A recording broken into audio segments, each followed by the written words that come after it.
lying. It's as American as apple pie, or getting in a fistfight over a chicken sandwich. And it's especially American now that the president is a ninja-level liar. Donald Trump lies so often that even his biggest lies can get lost in the fray. This is These American Lies.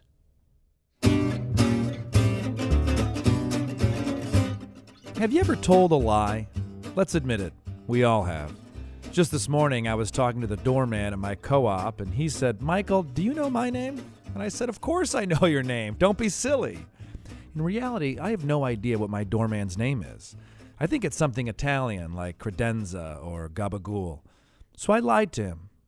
Today's show is about lies. People lie about all sorts of things. They lie about their age, they lie about their weight, they lie about their whereabouts the night their neighbor's charcoal grill went missing. But some people lie more often than others. One of those people is the president. And we're going to look at one of his biggest whoppers, that 3 to 5 million people voted illegally in the 2016 election. From WTDS in New York, I'm Michael Kosta. And credenza, if you're listening, I apologize for not knowing your name, buddy. You're listening to The Daily Show presents These American Lies.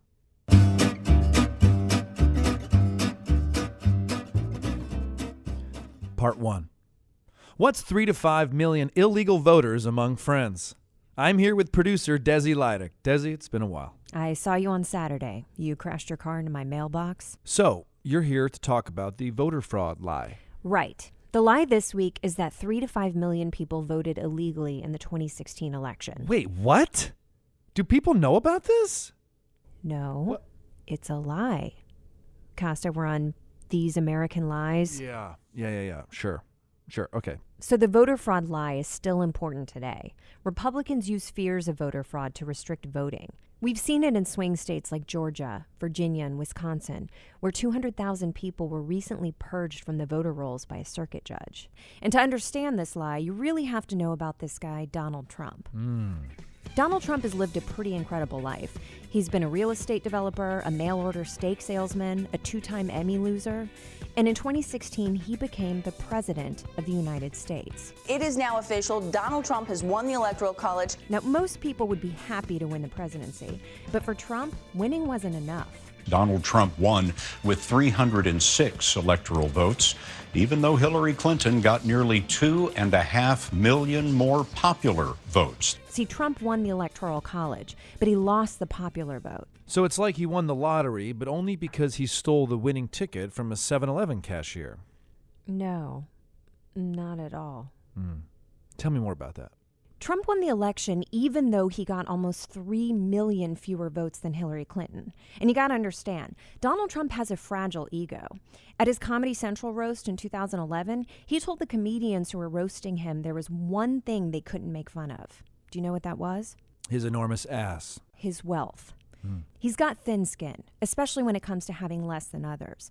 So rather than admit he won fewer votes than Hillary Clinton, Trump did what came natural to him. Voter fraud, He as lied. You know, he told members of Congress that maybe 3 to 5 million people voted illegally in the most recent presidential election. It's a claim the president repeated during his first official White House meeting with congressional leaders, telling them he lost the popular vote to Hillary Clinton only because millions of illegal ballots were cast. The same claim he made on Twitter after his win, saying, "I won the popular vote if you deduct the millions of people who voted illegally."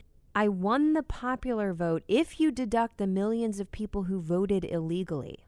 It's a stunning claim. Right, it's kind of like saying I won at Scrabble, but only because I kicked my opponent in the crotch. Yeah, I can do the rest of the story myself if you just want to take off. Great, I'm going to go microwave a taco. Every lie starts somewhere, and this American lie was born in one of the birthplaces of American democracy. Long Island? Massachusetts.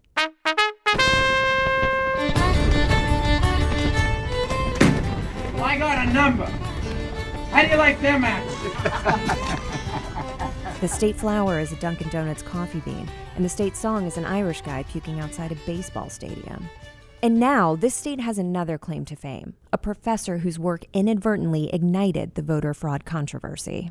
Brian Schaffner, one of the academics behind the study, told CNN Trump is misinterpreting the study, calling Trump's claims absurd and not even plausible. I'm Brian Schaffner. This is Brian Schaffner. I'm a professor of political science at Tufts University. He's a professor of political science at Tufts University. Why are you repeating everything I say? Schaffner's a smart guy, even if he doesn't know how podcasts work. I'm a principal investigator for the Cooperative Congressional Election Study, which is the data set that has caused all these problems. Every election year, Schaffner's group surveys internet users about their political views. The survey doesn't specifically ask about voter fraud, and yet there's a question included in the survey that's not really meant to look for non-citizens, but there's a response option that respondents can select that would identify them as non-citizens. And that essentially led to this big controversy. There were over 30,000 respondents to the survey in 2008, and among that group, there were a little over 300 who identified themselves as non-citizens when they responded to the survey. 38 of those supposed non-citizens claimed to have voted. So we've got this internet survey taken in 2008. Now flash forward from 2008. That Senator Barack Obama of Illinois will be the next president of the United States. He defeats to 2014. 30-year-old Jeremy Meeks, also known as the hot felon. Because that's when this data set evolves from a curiosity to a flaming political hot potato.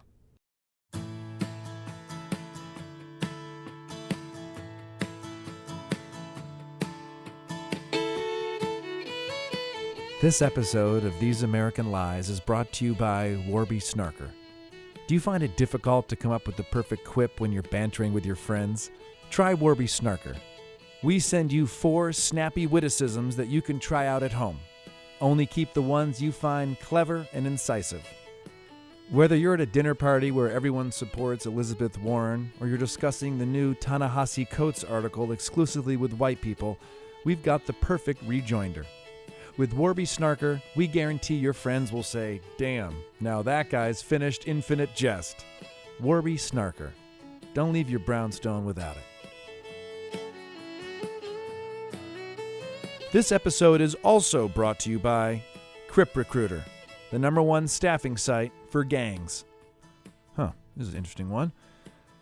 Yo, cuz, are you looking for a new dope slinger or stick-up boy? Are these real professions? Then log on to criprecruiter.com and search through millions of potential street soldiers. For a limited time, use code GOTYOBISCUIT and receive 10 dimes off your next muscle for the hustle. Was this typed up correctly, Josh? Crip Recruiter. Less cramping, more lamping. This doesn't make sense to me. Hi, everyone. We're back with part 2, A Rough Lie. And I just wanted to say, for anyone listening at home, that the next part of our podcast contains severe profanity and extreme graphic descriptions of sex acts. What? No, it doesn't. If you're listening with your children, you better turn it off unless you want those kids to grow up fast. Okay, just ignore them. Okay, so it's 2014. Jesse Richmond, a researcher at Old Dominion University, or ODU, comes across the survey. Richmond takes the responses to that final question about being a citizen and extrapolates that anywhere between 38,000 and 2.8 million non-citizens voted in 2008. There's only one problem with Jesse Richmond's conclusion. Jesse Richmond has been dead for 50 years. No. Here's Brian Schaffner revisiting his 2008 survey that became the basis for Richmond's work. We did a study where we actually recontacted the people who had claimed to be non-citizens, and a lot of them, when we asked the same question again, changed their answer. And among the people who actually claimed to be non-citizens both times we asked, none of them were voters. None of them. Brian Schaffner had renounced his own findings, but by this time, it's too late. Right-wing media members are using the ODU survey to claim that voter fraud is an enormous problem, even though it's based on one study's interpretation of a flawed data set. So I guess, Desi, just one question remains. Right. How did this lie get to Trump? Oh, I was going to ask, is 15 minutes in the microwave too long for a single taco? But that's good, too. Your question's a good one. So it turns out Trump may have been turned on to voter fraud in his natural habitat. A golf course. 5 days after Trump's inauguration, he hosted dinner for Republicans and Democrats. He tells his guests that he would have won the popular vote if it hadn't been for the 3 to 5 million illegal votes. So according to the New York Times, a Democrat at the dinner asked Trump, "Where are you getting this information?" And Trump cites a guy named Bernhard Langer. Oh, I loved him in Das Boot. Bernhard Langer is a German professional golfer.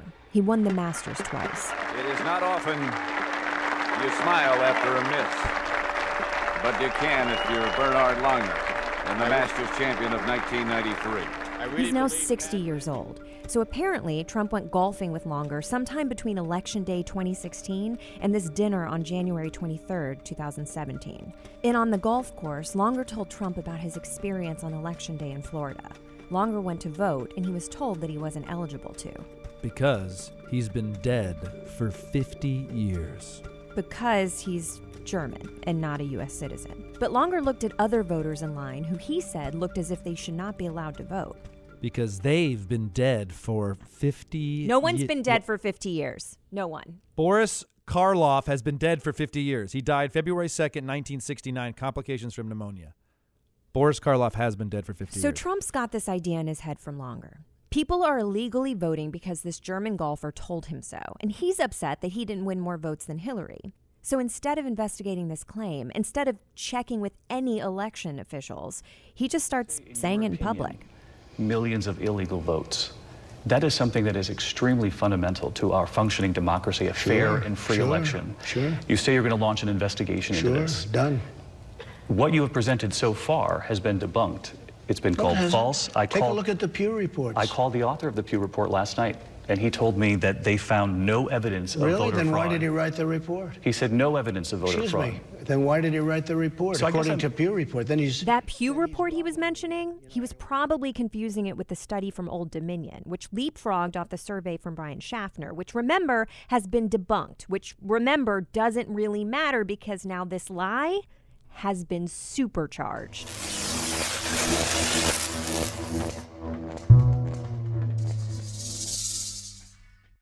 He continues to make this assertion that there were somewhere between 3 and 5 million voters that voted illegally in the last election. He's got his spokespeople lying, citing the survey. As I said, I think the president has believed that for a while based on studies and information he has. The scandals are about the president's lies, about voter fraud, about wiretapping, his repeated lies about those issues. He doesn't think he's lying about those issues, and you know it. And of course, his friends at Fox News repeat the lie back to him. President Trump continues to claim that anywhere from 3 to 5 million undocumented immigrants across the country voted, costing him the popular vote. A lot of people think and remember about the president's comment about 3 to 5 million votes illegal in this country. All this because of something that happened on the internet in 2008. That's like a scandal breaking today because the president thought a Chuck Norris fact was real. Desi, I just want to break in here and warn our listeners. The next section of the podcast contains several slurs about the Irish and audio taken from a hardcore pornographic film from Japan. Yeah, what script are you reading from? Anyway, Donald Trump doesn't just let this lie go. Oh no. In May 2017, he does this. Donald Trump just signed an executive order creating a commission on election integrity to investigate alleged voter fraud. Vice President Mike Pence and Kansas Secretary of State Chris Kobach will chair it. That's right. This lie created jobs. Real people kissed their kids goodbye in the morning and went to work in service of this lie. That's crazy, though.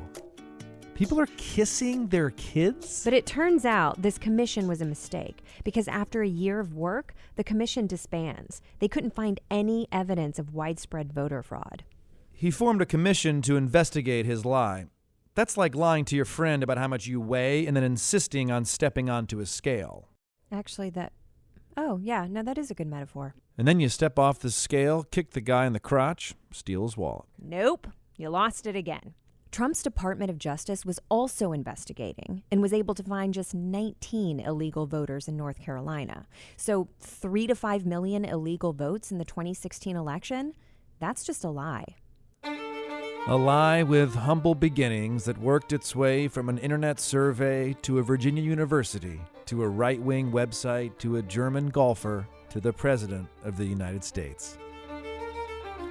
Desi Lydic is a producer at These American Lies. She recently unfriended me on Facebook. No hard feelings, Desi. I'm Michael Kosta. We'll be back next week with more fibs, falsehoods, and fabrications on The Daily Show Presents these American lies.